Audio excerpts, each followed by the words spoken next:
So McMillan Shakespear, you'll see, Kevin Rudd came out very quickly and he basically killed an entire industry in Australia. And he said that he's going to change the way that you have to calculate the miles that you use your car for business and personal use in order to work out what the FBT is on a car lease. And so lots of people package up their cars as part of their salaries, and that's a big industry. And McMillan Shakespear is the biggest in that industry, and we love the company, and we've owned it for a very long time. You can see back in 2011 and 2012 it traded at a substantial discount to intrinsic value, so we've owned it. Now, we owned a little bit of the stock because it got expensive. We still had some shares left, and then Kevin Rudd came out with his statement. The company collapsed, the share price dropped initially, and then it was suspended.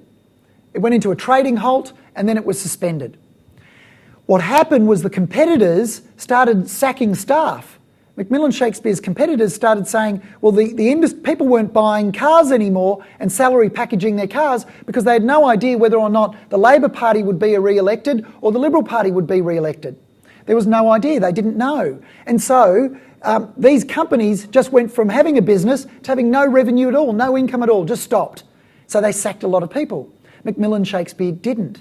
They stayed in a trading halt for as long as they could, and I thought they might wait till after the election. If I was the chairman of the company, I would have tried to, and I think they did. But of course the stock exchange said, well, there's enough information out there for people to make up their own mind, you need to be relisted. So they listed the stock again. What happened, the share price went from about, you can see it here, it went from about $15, it dropped down to $7 or thereabouts. Okay, at the low, it dropped down to $7 on the open. Now, we worked out, this is all we did.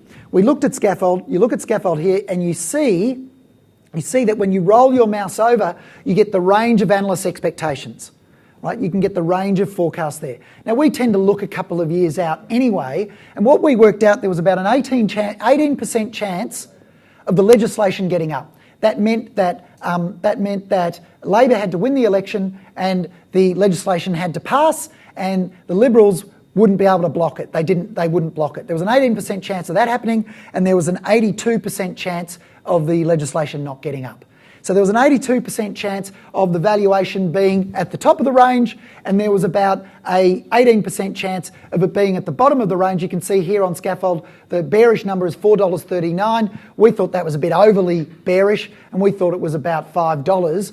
If you take out the most bearish analyst estimates, about $5. So an 18% chance of going to $5 and an 82% chance of going to, you can see up here, about bullish intrinsic value, about $16, and we thought that might be a bit too bullish, so call it $13.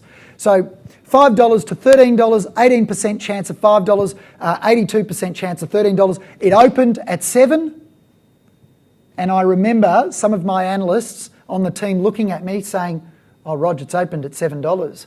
What should we do? And I said, just buy it. Hurry up.